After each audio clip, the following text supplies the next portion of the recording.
Hey guys, this is the Wonder Writers, and today I interviewed Jennifer Angus, who is an artist and writer. And here's the interview. Enjoy and let us know what you thought about it in the comments.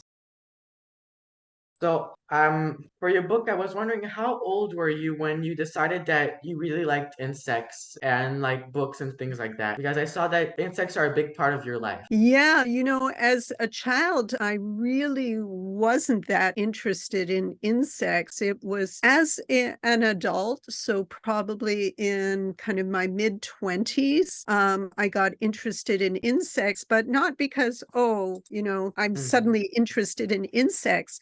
I actually studied textile design at university, and I was in northern Thailand doing research on tribal minority textiles in the area known as the Golden Triangle, which is where the borders of Thailand, Laos, and Myanmar meet up. And within that area, there are many different ethnic minority groups. And I sort of came upon a textile that was embellished with green metallic beetle wings. So those hard outside wings. So beetles, they have two sets of wings. So when they're at rest, they're hard elytra is what they're called, are protecting them. And then kind of like the fighter jets, when they fly, those open up, and then there's a softer set of wings, and off they take into the air.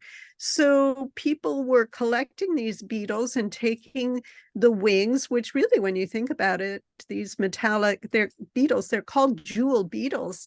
These are nature's sequins. And so people in this mountainous area were using the beetle wings to decorate their clothing. And for me, growing up in Canada, beyond butterflies, I never thought of insects as beautiful. And I didn't know that Mhm. there were these amazing metallic beetles. And so I always say I like shiny things. And that's really how I got interested, that I was drawn to their beauty. And as I did more research, I learned about other groups, primarily in Southeast Asia, that use insects as embellishment, whether it's on a headdress or baskets or on clothing. So I kind of came to my love of insects really firstly through their beauty, and now I know so much more about them, how important they are to the environment and ultimately our own well-being on Earth. Yeah, I know. I know that insects play a big part in like the ecosystem and how most of our ideas that we get come from animals and insects too. So I Mm-hmm. was wondering, when did you first get your idea to write your book In Search of Goliath's Hercules? Like I know that you talked about a lot about beetles and how you were amazed by them. So what led Mm-hmm. you to having the idea of writing that book? Yeah, well, so I would say my primary identity is not as a writer, but as a visual artist. And I create exhibitions that are called installations, site-specific installations, where I use insects, actual real insects, obviously dead and dried, and they are reused from exhibition to exhibition. And I put them onto the walls in patterns that mimic textiles and wallpaper. And so when people come to the exhibition, they think, oh, there's a fancy wallpaper up. And then, of course, they get closer and they find out, that's made with real insects. And there's kind of a tension that's created because we think we know what it is, that it's, if it's wallpaper, that suggests maybe it's someone's home. But of course, we really don't want insects in the home. So I had been doing these exhibitions. I had created at one point an alter ego for myself, that of insect collector and intrepid explorer. And I did three exhibitions in a row that were all called A Terrible Beauty. And in each exhibition, it was almost like a chapter of a book where there was a subtext or a narrative under it but it was a visual art exhibition. Mhm. And had a show, it was actually chapter 2, if you will, of A Mhm. Terrible Beauty in Traverse City, Michigan. And there's a small children's publishing company there called Mackinac Island Press. And one of the owners saw my show and they approached me initially about doing a picture book about insects, using my art, so maybe some Mhm. scientific facts, maybe a little poetry. And in the space of talking about it over a year, they actually learned a bit more about my work, and particularly Mhm. these 3 exhibitions that had a story behind them. And they said, we want you to write that story. And I was like, Mhm. what?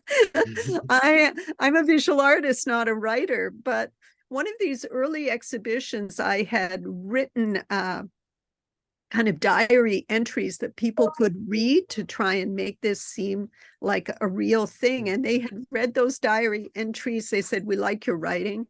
And they asked me to write the first chapter, sort of a synopsis in a first chapter.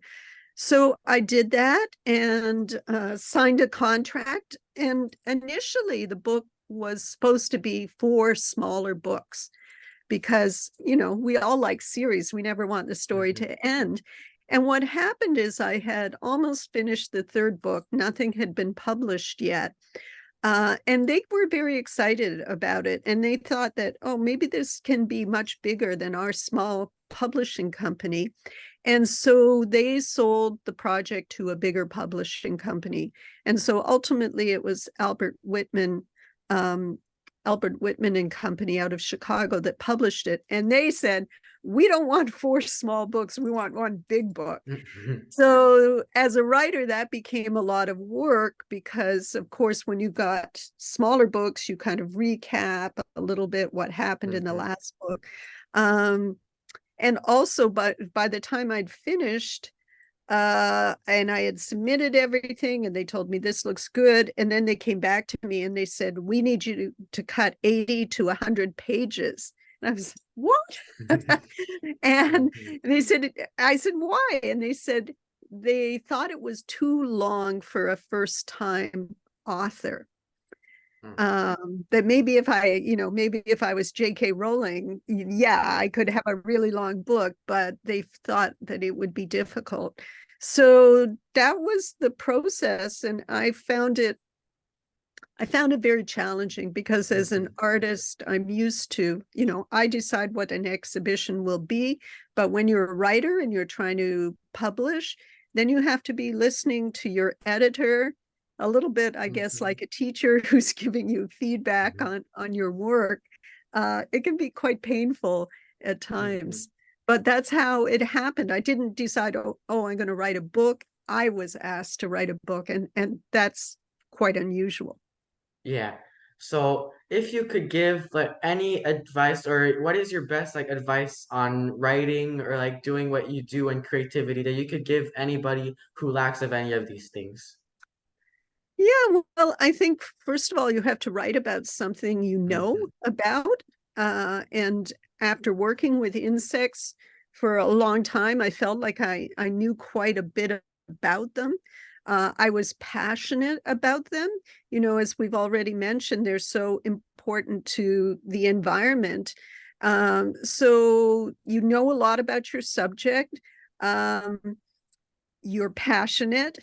And just in terms of writing, I find that I'm fresher in the morning.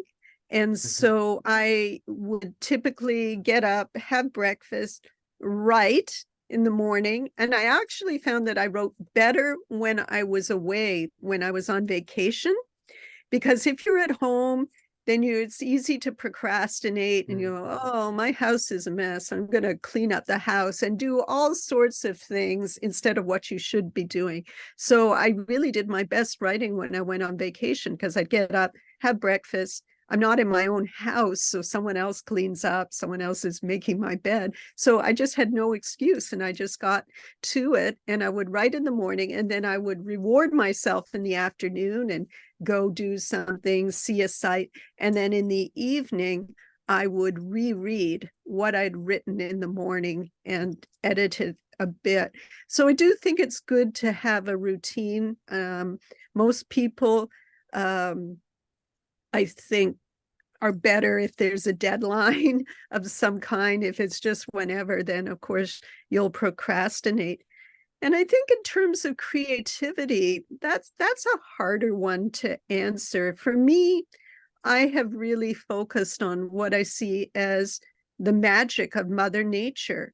So when you see fireflies, I mean, how does that happen? That is Mhm. amazing. Or these metallic beetles, they're so beautiful. How does that happen? For me, the creativity kind of came from the insect itself. In 2001, I was lucky enough to experience the 17-year periodical cicadas, the ones that they live underground for 17 years, and then in a space of a month, millions of them come up. And it's just amazing. And as I was rereading myself, I remembered that some of the things I wrote were things that other people shared with me. I met a guy who had been on an Indonesian island, and he claimed that these thousands of butterflies came over his canoe and he could hear their wings. And I thought, wow, that's amazing. So I would say, in terms of creativity, I really looked to my subject to find what was fascinating about it, what interested me.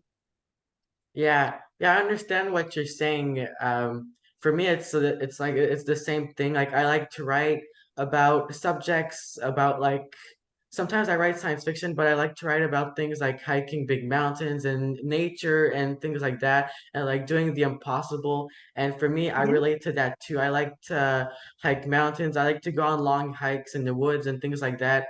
And so I think I've written about different subjects, but I think for me, I write best when it's something that I like to do and I know how to do and things like that. Like you said. yeah. It has to be something that you love. Otherwise, if it's something you're not interested in, then it's always going to be work. I also think that when you write about something that you really know about, that you're invested and you have a lot more energy to work on it. Yeah.